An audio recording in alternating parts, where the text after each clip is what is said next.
morning, ladies and gentlemen. Well, it has been our pleasure to host you all at our inaugural conference, and I hope you all have learned much from the speakers before. Well, so just a little side note, please go to sli.do/CoinMarketCap to fill in any questions that you have for our panelists.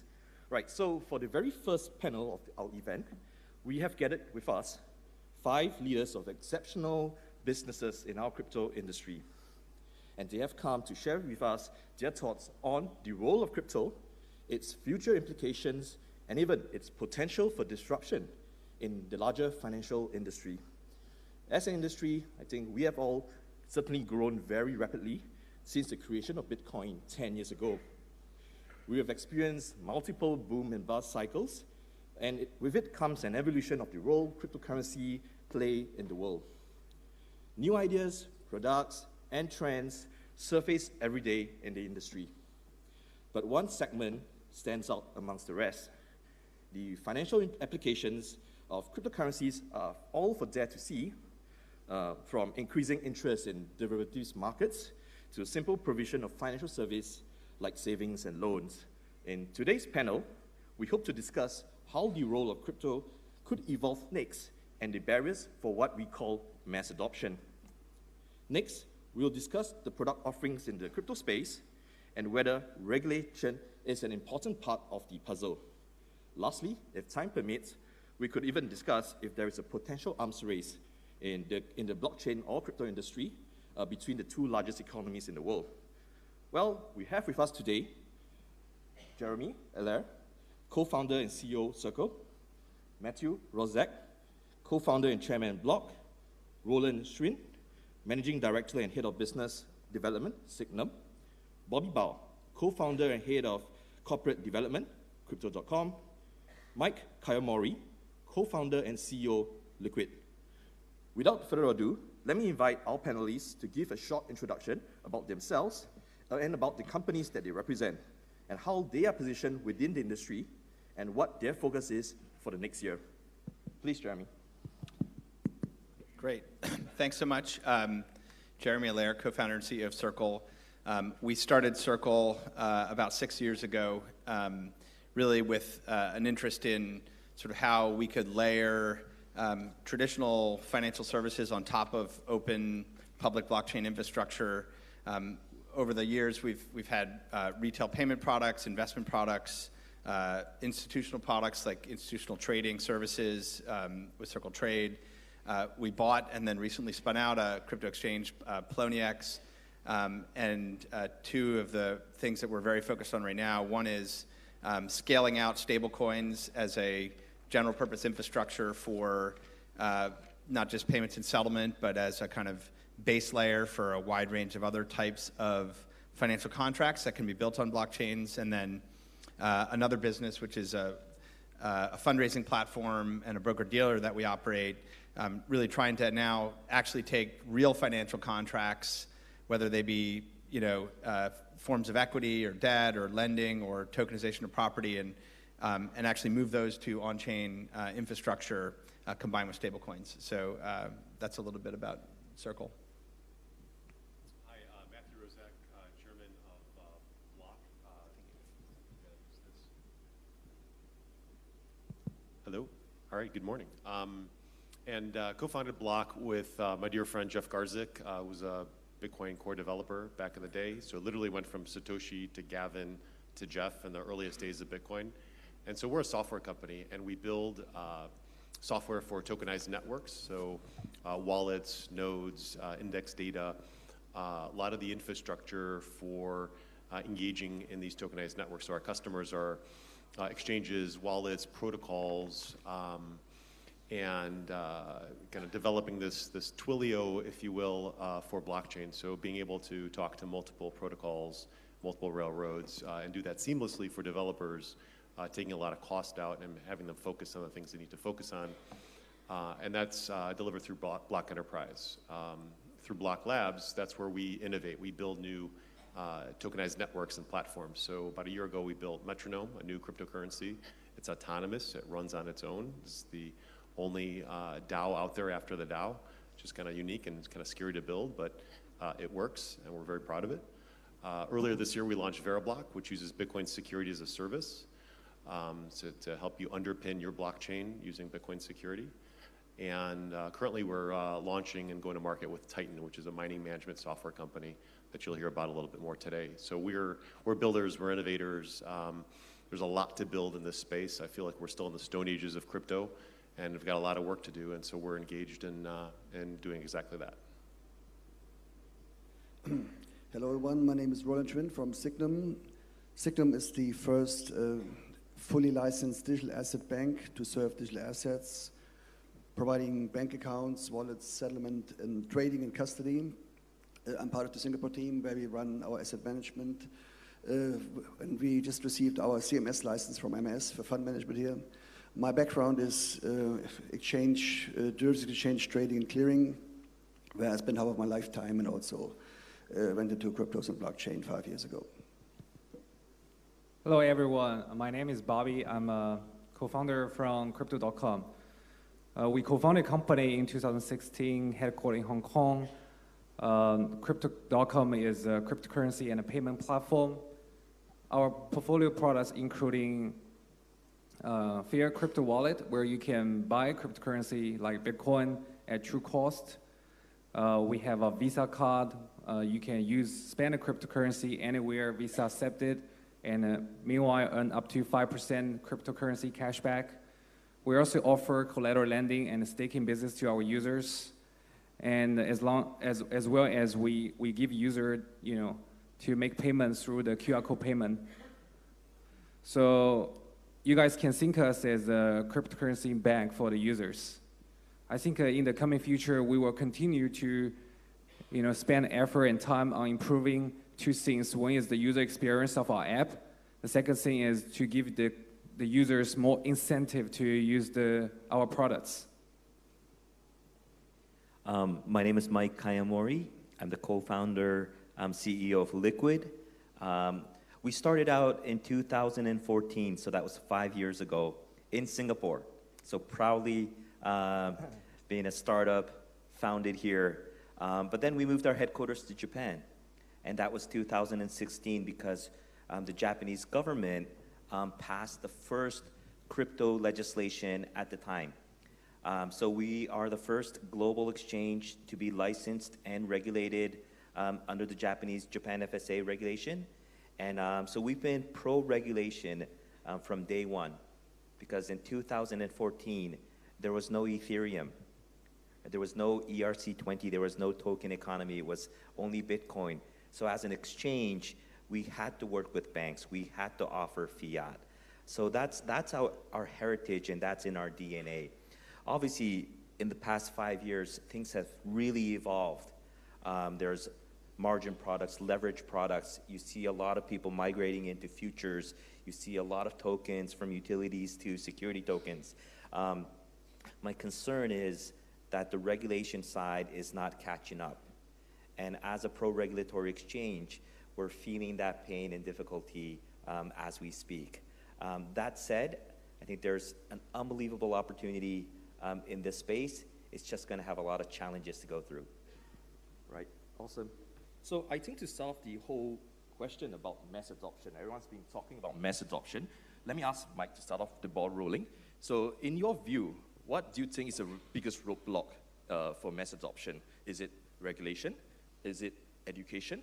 Or is it the user experience in terms of sending Bitcoin, receiving Bitcoin, and so on? So given these three, if you were to choose, which would it be and why?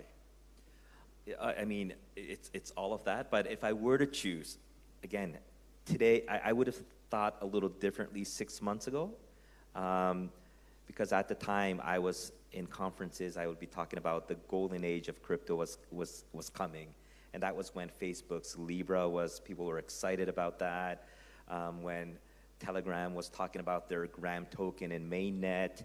So a lot of excitement, and yeah, if the Libra thing happened, that would be 2.4 billion users, right? And especially in markets where their access to financial services are difficult. So to me, that was almost a great opportunity for mass adoption. And what I'm not saying Libra is killed, but it's going to be delayed, and there's no end in sight. From that perspective, I would say regulation is one of the biggest challenges for mass adoption. Yeah, I would say regulation is definitely the biggest factor to improve the mass adoption of cryptocurrency or blockchain technology, right? You can take Facebook as Libra project as the best example to illustrate, right? Given Facebook is the world leading technology company with with so much amount of data, healthy balance sheet, technology, still, take the CEO of Facebook, rounds of regulation hearing in the U.S. in D.C., right? So you can feel it. It's the regulation is the biggest factor at the moment. I mean, this year, next year, or the year after.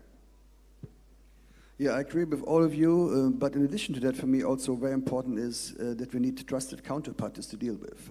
Even in the world of blockchain, where a lot of trust is taken by the protocols, we still need trusted counterparties. If I trade with Mike, I want to make sure I get my money out, right? Another thing is, I think from a retail mass adoption, I think that people on the street really need to see at one point in time real use cases generating value in their daily life. So it's not about becoming a family of some community when I buy the token. I think it's not strong enough, use cases like that, or just the trading as such. We need real value being generated out of tokens and out of cryptocurrencies. Yeah, I mean, going down the line here, regulation is a big friction point. I feel like in many ways the boot of regulation is compressing the air hose in this ecosystem. I don't see a lot of light at the end of the tunnel here over the near term in the U.S. In many ways, it's like a flyover country between Zug and Singapore. It's just being very matter of fact.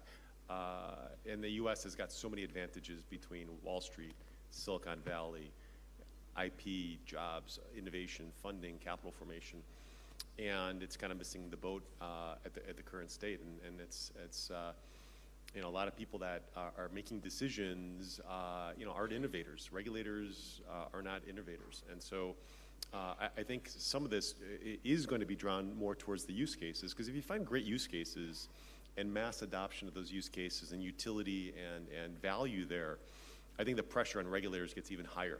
I mean, right now the pressure on regulators is capital formation in crypto in the U.S. is a tough road, and so you wind up getting on planes to jurisdictions where it is a lot clearer, and then you do get the capital formation. And what's interesting about this space is entrepreneurs are super more conducive to forklift themselves and teams and go to the Caymans and Switzerland and Singapore much more than any other tech genre I've seen in my career.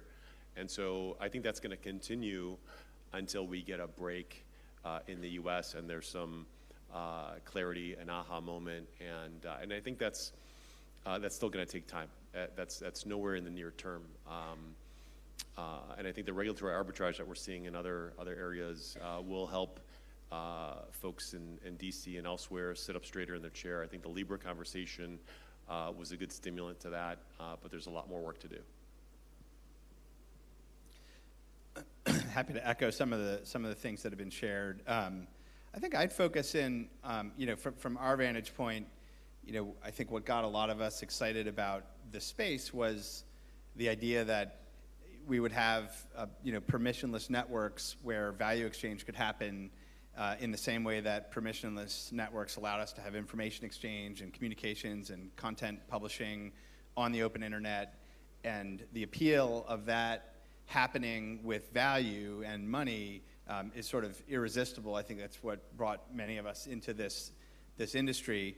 And I think we've only just now gotten to a place where fundamental utility value in economic activity can actually happen. And Libra is an indicator there. I mean, I think if mass adoption, we mean like everyone's using a non-sovereign money instead of their own sovereign money, I think that is going to be quite some time. But as a mass adoption of people are allocating some investment into digital commodity money, that could be larger and larger. But that's still not, I think for me at least, why I'm interested in this in the problem space in the industry. To me, mass adoption is that hundreds of millions of people are using public blockchains as a way to settle transactions and participate in economic arrangements, and where tokenized fiat is happening en masse for people. They don't really care, just like we don't care that SMTP is how our emails get routed around, or VoIP is how we're having these video chats between different devices. I don't think people really care whether they're using blockchain or not, but they are interested in having open, connected infrastructure where they can have value exchange with the same seamlessness that they have information exchange today. And so there are technical constraints. Blockchains don't actually perform this today. Like on a decentralized basis, there are no decentralized blockchains that can support hundreds of millions of people today. And then the seamlessness, like real seamless on and off ramps between the existing central bank money systems and public chains, there's just radically too much friction there. That is a regulatory issue, and it's also a risk management issue. And I think those are huge impediments as well, because basically the interface layer between public chains and central bank money, effectively you have a set of friction that's more like opening a brokerage account as opposed to the kinds of payment app experiences that we have in the world more broadly. Very good, yeah. So I think this kind of highlights one question that one of our users, Slido users, kind of raised. Could you define mass adoption? Like, I guess, Jeremy, you have defined it quite nicely in your own words. Could the rest of the speakers, starting from Matthew, define what you think when people say mass adoption? What does it mean to you as a business leader, right, in the space? The future state is using these decentralized networks and the business coordination, getting rid of the friction of doing that. I think today, it's still speculation in getting a bite of crypto in your portfolio and doing that seamlessly, doing that compliantly, that whole piece. And speculation and the capital formation to invest in this space today to build out that future is incredibly important. And so the mass adoption over the near term is going to be speculation, meaning get a bite of this new asset class. And we're as humans we're tribal. It's like if I told Jeremy like download Instagram, we could share our fancy like lunch pics or something. That's not a big deal. We'll do that. But if I say, hey, download this money app and house a part of your net worth in here, our trust bar kind of gets higher, and that's just how we're wired. And so I think the adoption of that just takes longer sometimes. But as the stories, the narratives, the tribes continue to share these stories and share this, I think that it's a slower adoption curve on a retail side. It was nice to see in 17, 18 where everybody was just like trying to make money and just like playing into that. That was a catalyst to get some adoption, but it was a short fuse. I think the next one will be more fundamental, more like you should have a piece of this digital gold in your portfolio, period, full stop. And I think that and unpacking that as the starting point is really important, just as a kind of a root in this space. I think when it comes to mass adoption, we need to also look at from several angles. So what is my motivation to participate in this? So will I just trade this for speculation? Will I invest in it on a long term? Or do I expect even more to get out of it, right? Real use cases generating value. And then we have the huge retail space, but we also have a huge, not so visible buy-side space, so institutional investors. And this is at the end what we want to get in. But for that, again, we need trusted counterparties and other aspects we mentioned already, like regulation, etc. But the space of institutional investors, and I've seen the institutional adoption now happening for the last 5 years, but what I've seen so far mainly is trading and not so much investing. So I saw big prop trading firms, they used to be my clients, getting into crypto trading, and some of them now also have large OTC desks of them And then you had high-frequency trading firms getting into it, and you had other market-making firms coming up. But from the real buy side, the real long-term capital, the smart capital, is not really in yet. This is a very tiny fraction. There's no empirics around that. We all know that. But from what I can tell from talks with market participants and also talks with asset managers, hedge funds, family offices, name it, it's still a tiny fraction. So they need trust. And they can only invest their money when the money will be the money of their clients will be safe. So I want to regulate exchanges. I want regulated custodians. I need regulated banks for doing that. Otherwise, I cannot invest as an asset manager the money of my clients. So I think this is all important for the mass adoption on the retail side, but also then in the institutional space. And that when it comes all together, it will feed each other. Yeah, I think in my view, the mass adoption of blockchain technology is actually really happening. You can see after the Facebook Libra project in the US, after the chairman Chee in China mentioned blockchain technology. I mean, when I'm back to Shanghai or Beijing, right? Even my parents keep talking about blockchain. My grandmother talking about blockchain and mentioning, hey, Bobby, you are doing the blockchain business. Right, so I feel the mass adoption of blockchain technology application is really happening this year, and I think the wave of more adoption of blockchain technology is the next 5 years. The most important thing, even, I mean, for China and the US, they're gonna put more money, efforts on onto the application of blockchain technology. Right, I feel like a blockchain technology mass adoption is actually happening right now. You can feel it, right? And whereas I feel like cryptocurrency is would become a highly regulated financial assets, open to certain qualified investor to trade, to invest, right? That's my personal view. So I have a different view because if it's qualified investors and accredited investors, that's not mass adoption in terms of cryptocurrency. So I think it differs by, I think from a mass awareness, it's already there. Right? Compared to 5 years ago when I started Liquid, or it was called Coin at the time, no one knew Bitcoin. But in a short period of 5 years, everybody has heard of Bitcoin.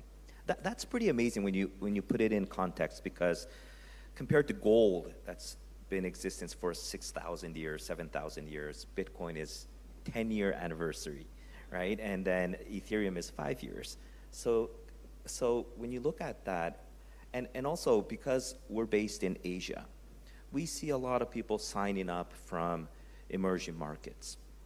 The problem is if we put our, for example, Japanese best practices or the FATF best practices, we reject 80–90% of people from Indonesia because the proof of address, they cannot prove. They live with their parents, they don't have their own utility bills, they're always prepaid, so they don't have anything to show that they prove their address.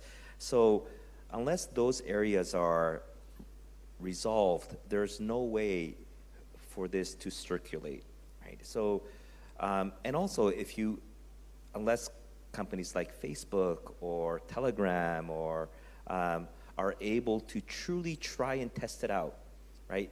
You cannot stop innovation before you actually allow it to test it. So unless that happens, especially in emerging markets, it's going to be very difficult for mass adoption in terms of I'm not talking about like institutional side adoption or trade finance or something like. I'm talking about more from a retail mass adoption. It's going to be difficult. That said, for example, in countries like Japan, there was a fascinating phenomenon in late 2017 when the price was going up. That's why I agree with Matthew that speculation is not a bad thing. It creates a lot of word of mouth when you go to bars. People will talk about Bitcoin. And that was when truly in Japan, cryptocurrency became social. People were talking about, I made money. And even when they lost money, they'll say, I lost money, haha. Right? They'll take a snapshot of their portfolio and they'll post it on Instagram. You see like casual office ladies who will start talking about that. So that was an exciting period. Yeah, people say it was a tulip or like there was just hype curve and then it went down. But if there was a way to sustain that, the adoption or awareness was there. Adoption could have happened. And then people were starting to use that at big camera, which is similar to like Best Buy in the US, where you can pay with crypto. And people were doing that because they use it and the price goes up. So they were saying like, my account never goes down from a fiat perspective. I always use it, it goes up again, I always use it. Again, that was the good old days. But that's why I think those kind of the making it social, making it people excited, those things are what probably needs it. And we almost saw that coming like April, May, June this year. But it's kind of reverted back into kind of that, not crypto winter, but it's that kind of area right now, I think. Well, it seems like it always goes like 3 steps forward, 2 steps back. You're always making incremental progress, but not the kind of leaps we'd want to have. Earliest days of Bitcoin is drug money. Then it was like, well, there was a crash, and we're all human. So people on the stage and then this audience, we kind of are crypto natives in many ways, but outside of us, talking to our neighbors and brothers and hairdressers or whatever, it's not as intuitive, and it's a lot scarier. And human nature kicks in, and you're like, well, what were the last few headlines? And there's a hack and this and that. And so, but every day it gets better. Exchanges get more secure, wallets are easier to use, and so it's an incremental kind of push. And we all want this vault into mass adoption. I think it's like a freight train. It just kind of like from a distance, it looks like it's just puttering along. If you get up close, it is actually moving pretty fast. Right. So for a kicking question, right, do you see cryptocurrencies disrupting the financial industry, like the way Uber has disrupted the taxi industry, Netflix, the video rental industry, Amazon, retail, right? So in terms of that vision of disruption of a larger industry, do you have a vision of how cryptocurrencies could change, evolve, or even disrupt at large this financial industry that hasn't been disrupted since it began? Sure. I mean, I think that's why we're all here. But I think when you step back and you think about it, I think at a high level, we should be approaching a world where basically the value of payments goes to zero, that value exchange is free and ubiquitous in the same way that information exchange and access to content are just free utilities on the internet. Permissionless protocols and infrastructure, tokenization of fiat, and the adoption of that kind of infrastructure, it should get us to that place. So if you look at the financial industry, retail banking, about 50% of their profits actually comes from margin that they collect from essentially the operation of centralized electronic payment settlement schemes. So that should just go to zero. The business model payment should go to zero. I think that should be very impactful. And that's, the distinction between sort of domestic payments, international payments, cross-border payments will just evaporate, and we'll just have, again, just like we have with information and content, the ability to move value that way. That all just seems really inevitable. It's sort of pick your time frame on that. And then I think the second piece is, I think what was really interesting about the ICO phenomenon and about what took place in 2017, early 2018 was we got a glimpse of what an internet-based capital market could look like. And we have these multi-sided marketplaces that exist in transportation, in food delivery, in information access, in advertising, in the ability of commerce platforms like Amazon and Alibaba to bring together very, very long tails of market participants in very, very efficient systems that can manage risk and reputation. We should be able to do that for capital markets. We should be able to have capital markets that have the same level of reach, scalability, and long tail, and allow just radically more open access, both for businesses and individuals all around the world. That should all be possible, and we can see, again, pick your time frame. It seems like we're inevitably working our way towards that. So I think, yes, ultimately very disruptive in the same way those are. I think, unlike these other industries, though, this is the most sharply regulated industry in the world. Yeah, and I agree with everything Jeremy said.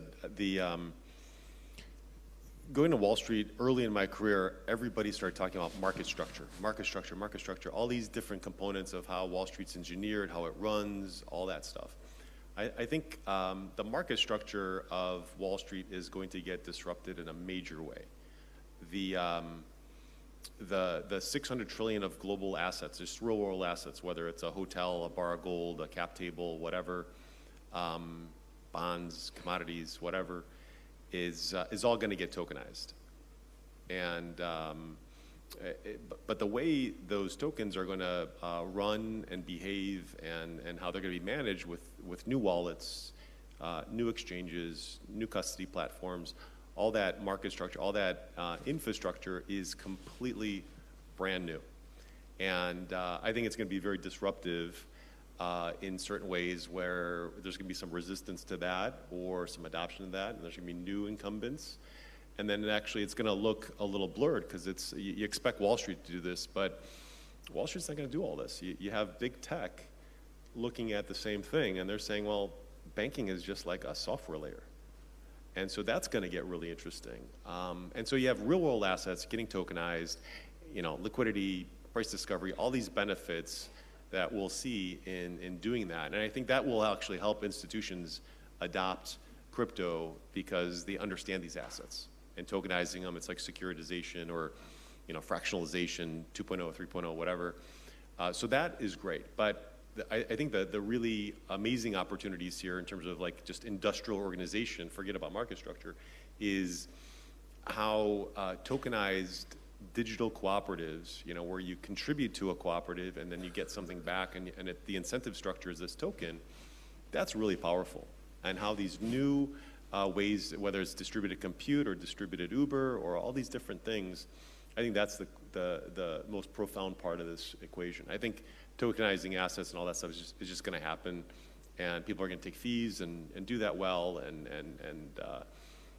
get to that point. And then it's going to have this whole set of new unintended consequences, whether it's AI and all these things that compose new asset classes or new portfolios or new ways to engage. I think that's going to be yet a whole nother phase of pretty cool disruption. Having been part of building a digital asset bank, I would agree bank can be a software, but a highly regulated one.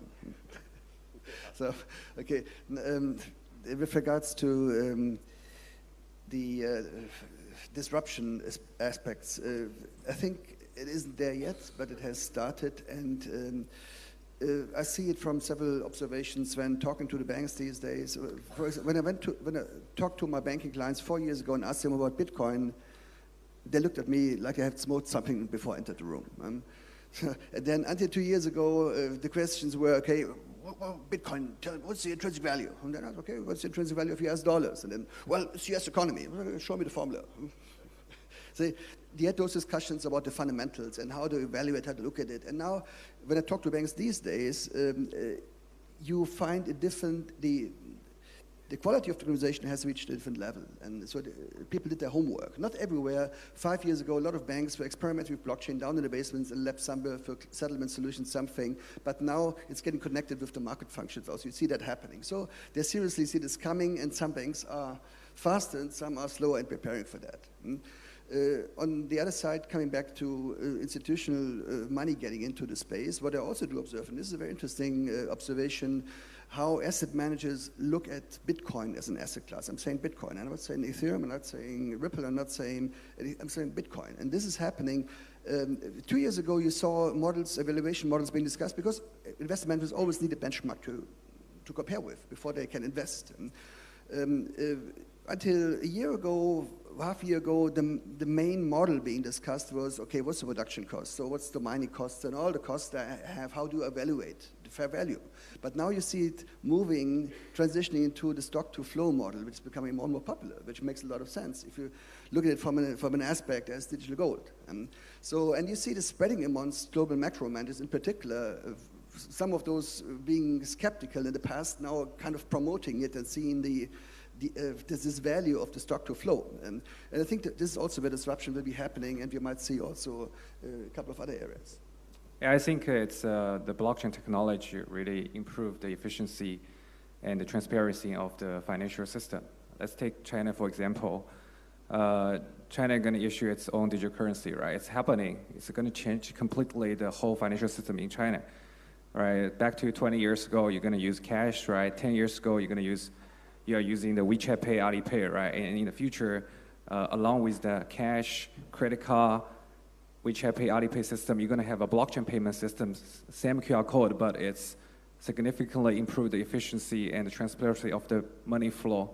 So I think in the coming future, you will see this technology as being used in the world leading economy, and you see how it improved the daily life. Yeah, so I think I agree with all the panelists that it's truly disruptive. There's a reason why incumbents, Wall Street, regulators are all pushing back, because they are threatened and they feel like they're going to be, they're going to be disrupted, right? And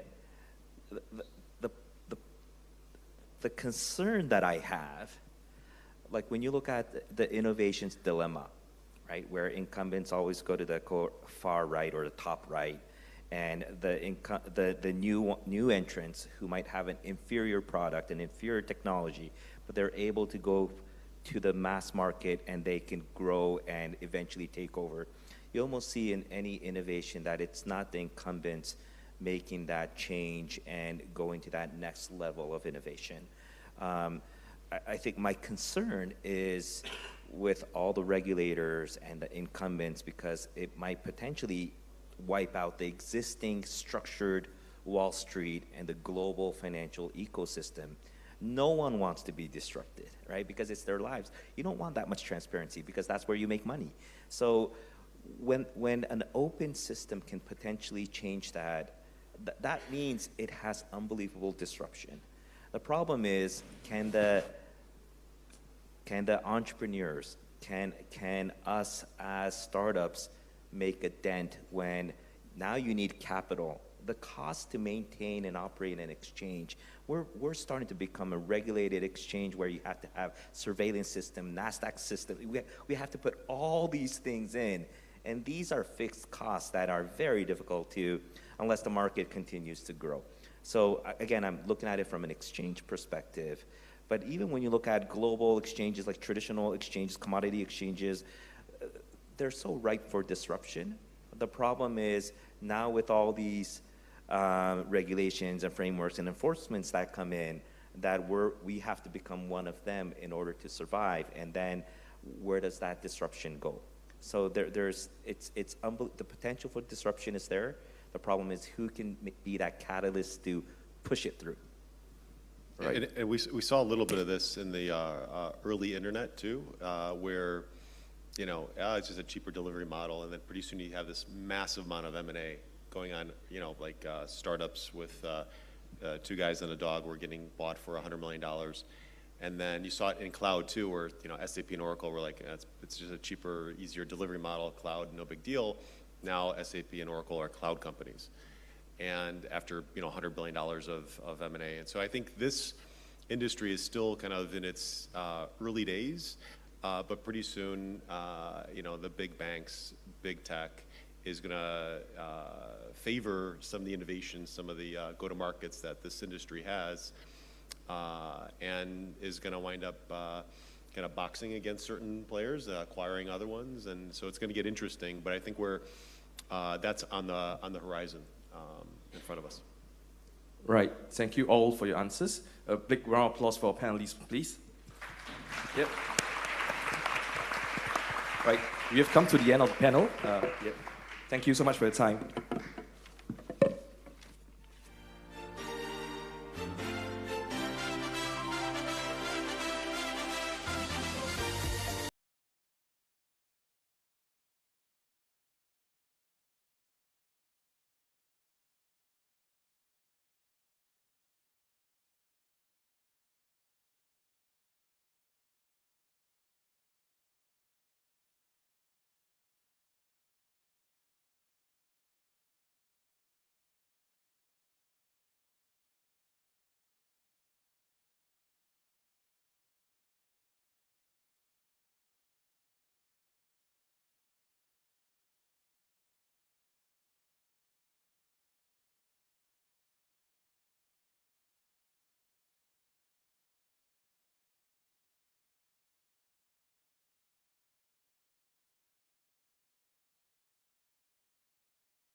If you like our videos and want more information about cryptocurrency and new ICO, please subscribe our YouTube channel and press the bell icon. Thank you.